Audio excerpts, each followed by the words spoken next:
Tu vas bientôt devenir papa et tu te poses peut-être des questions sur le sujet, ça tombe bien, aujourd'hui on va en parler.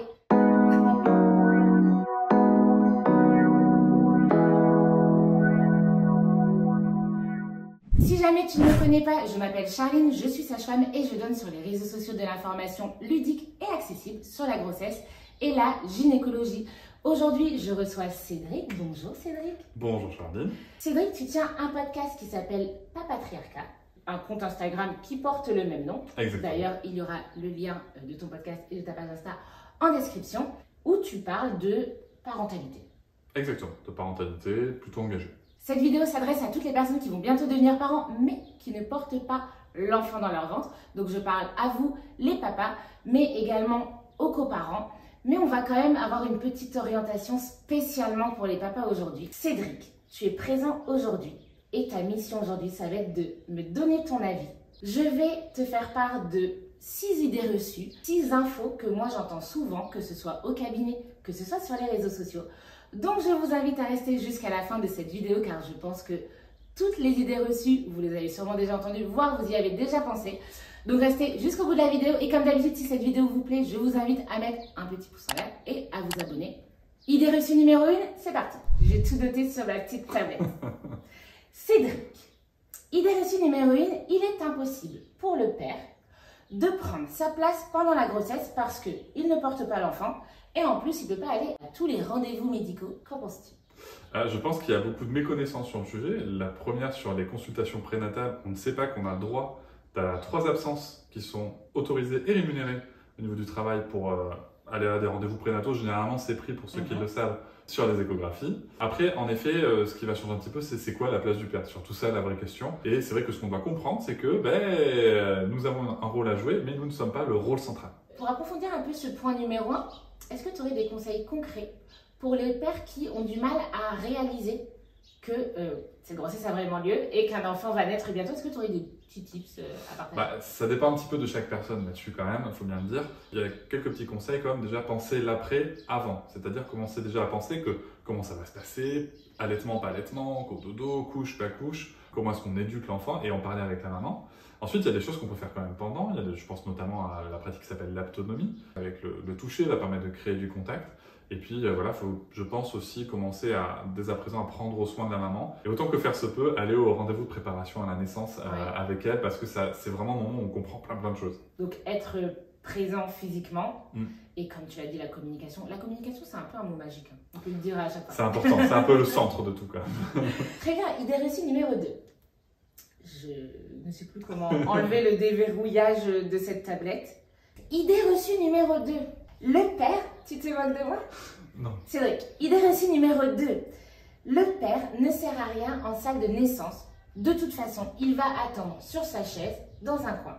Exactement comme on l'a vu dans tous les films des années 80-90. C'est la base. Non mais bien sûr qu'on sert à quelque chose. Ça aussi, c'est quelque chose qu'on peut préparer avant. On peut faire partie du projet de naissance. C'est-à-dire savoir qu'est-ce qu'on veut faire, qu'est-ce qu'on ne veut pas faire, qu'est-ce que la mère veut qu'on fasse ou pas. C'est important d'en parler, encore une fois, de communiquer. Mais c'est vrai qu'on a encore cette espèce de tradition culturelle de c'est pas notre place. Il faut se rappeler que les pères en stade d'accouchement, c'est que depuis 1952 à peu près en France. Ah bah toujours, même plus tard, donc tu vois. Ah, c'est à peu près là que c'est arrivé. Enfin, surtout à Paris. Bon, à partir de 1952. Donc c'est vrai que finalement, c'était hier. Donc on n'est pas encore tout à fait habitué. D'ailleurs, si vous me suivez sur Instagram, vous avez peut-être remarqué qu'il m'arrive régulièrement de vous partager des postures que vous pouvez faire en couple pour gérer les contractions. Je sais pas si on entend les petits oiseaux, mais c'est très mignon. Ouais, moi j'aime beaucoup. Cédric, idée reçue numéro 3. Si l'accouchement se passe bien, pas besoin de prendre son congé paternité de 28 jours, autant les garder pour prendre des vacances plus tard. Alors non, quelque chose qu'il faut bien comprendre, c'est que le congé paternité, c'est pas fait pour prendre des vacances. C'est fait pour s'occuper de l'enfant, pour s'occuper de la maman, en tout cas pour justement prendre sa place de père. Après, il y a plusieurs configurations possibles. Il y a 7 jours obligatoires, qui sont normalement dans la continuité de la naissance. Et ensuite, en effet, on peut segmenter le congé dans un certain délai. Et là, je pense qu'encore une fois, comme tous les sujets de parentalité, c'est chacun fait comme il veut, selon sa situation personnelle. Complètement, je te remercie, enfin je me permets de rebondir. Je te remercie pour cette réponse. Non mais c'est vrai que parfois on entend si il faut les prendre à tout prix maintenant les 28 jours. En réalité dans la vraie vie, parfois il y a des contraintes au niveau du boulot ou je sais pas, peut-être qu'il y a aussi de la famille qui est hyper dispo le premier mois et finalement le coparent va pouvoir prendre son congé, je sais pas, peut-être à la reprise du boulot de la mère. Donc il y a plusieurs configurations.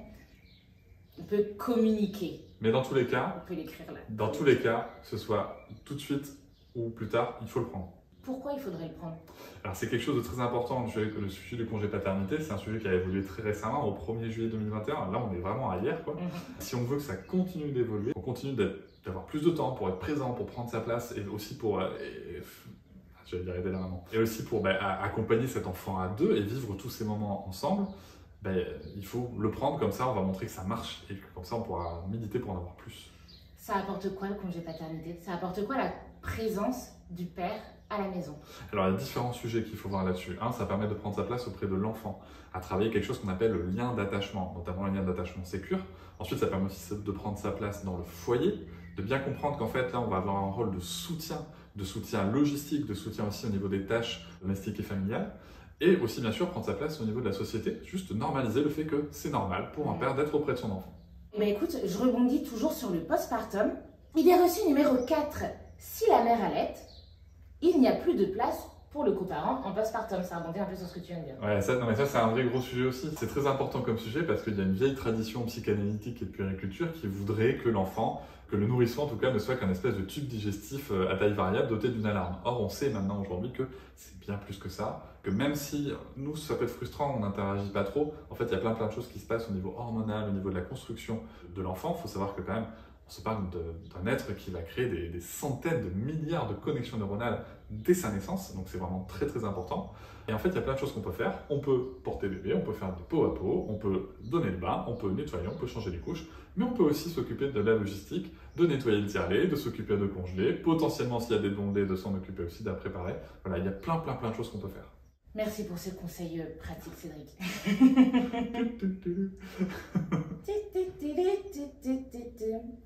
Cédric, on arrive à l'avant-dernière idée reçue. Est-ce que tu m'entends? Eh oh! Est-ce que ça filme? Ça filme, c'est pas sur un bouton genre bloqué. Bon, ça fait 2 fois qu'on tourne la fin parce que j'avais plus de place. Sinon on peut le garder parce que ça m'énerve. Alors Cédric! Alors, Charline! Idée reçue numéro 5. Une phrase que j'entends souvent au cabinet, dans la vie de tous les jours.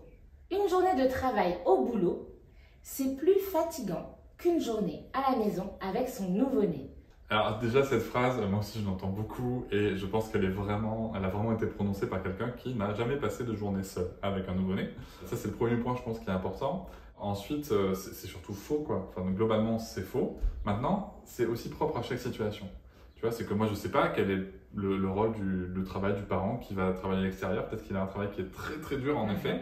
Mais le truc, c'est de considérer automatiquement que le fait de rester à la maison avec le nourrisson, c'est plus facile. C'est là qu'il y a le problème en fait. Ouais. Et en même temps, on peut se dire ça, donc il y a cet aspect qui est propre à chaque couple, à chaque famille. Et en même temps, il y a un message de la société aussi, c'est que le travail qui est reconnu, qui est rémunéré, il se passe à l'extérieur du foyer. Le travail qui est dans le foyer, quoi qu'il arrive, il n'est pas reconnu, il n'est pas rémunéré.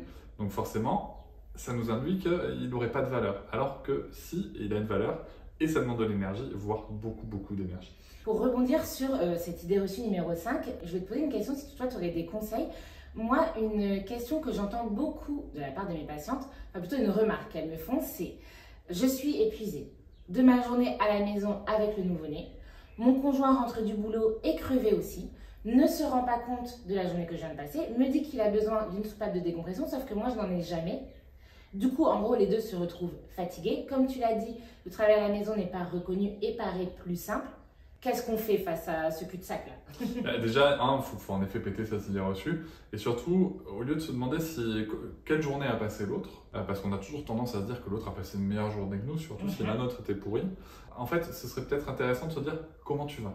Comment tu te sens quand je rentre ou quand celui qui est à l'extérieur rentre? Est-ce que tu as un peu d'énergie? Si moi j'ai un peu d'énergie, c'est peut-être moi qui vais prendre un petit quart d'heure pour que tu puisses souffler, au moins un petit quart d'heure pour que tu puisses souffler.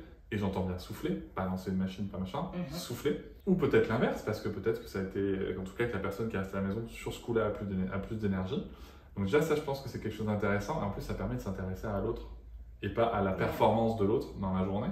Donc genre ça, communiquer par exemple. Genre communiquer, voilà. Je crois que c'est un mot on va bien garder, communiquer. Ça évite la compétition et la comparaison.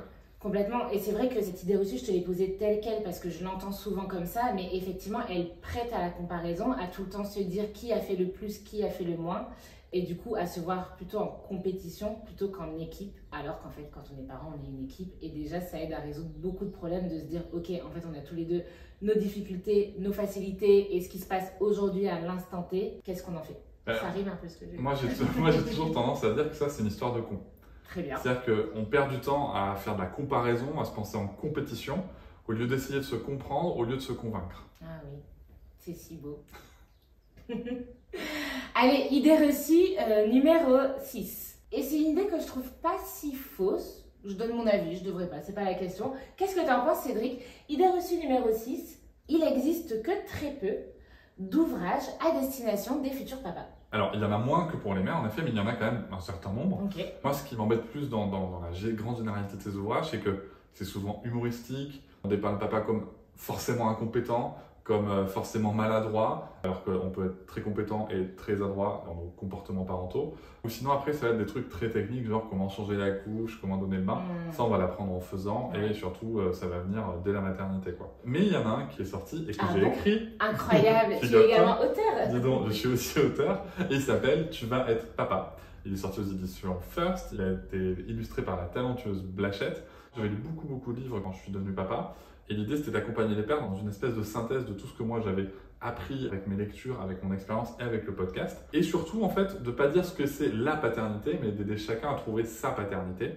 C'est pour ça qu'on a appelé ça le premier bouquin de développement paternel. Ah, c'est si beau, c'est si bien dit. J'aime bien.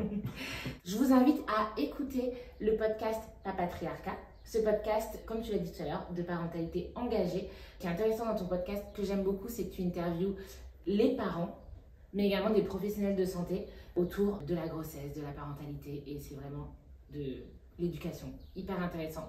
Donc je vous invite plus à l'écouter. Tiens, est-ce que là, tu aurais un épisode à conseiller pour les personnes qui nous regardent là? Ça dépend souvent des thématiques, mais il y a quand même un épisode qui nous fait voyager. C'est l'épisode numéro 13 avec André Stern. Je vous invite à l'écouter et je vous souhaite un bon voyage. Très bien, merci beaucoup. Merci beaucoup Cédric de t'être prêté au jeu des idées reçues. Merci à vous d'être resté jusqu'au bout de cette vidéo. Comme d'habitude, si cette vidéo vous a plu, je vous invite à liker, à vous abonner, mais surtout à la partager à vos potes qui vont bientôt devenir parents. Faites voyager cette vidéo, abonnez-vous au compte de Cédric. Et pour ne pas louper les prochaines vidéos, je vous invite à vous abonner à cette chaîne YouTube. En parlant des autres vidéos, je vous remets juste ici la dernière vidéo. Et moi, je vous dis à bientôt pour la prochaine.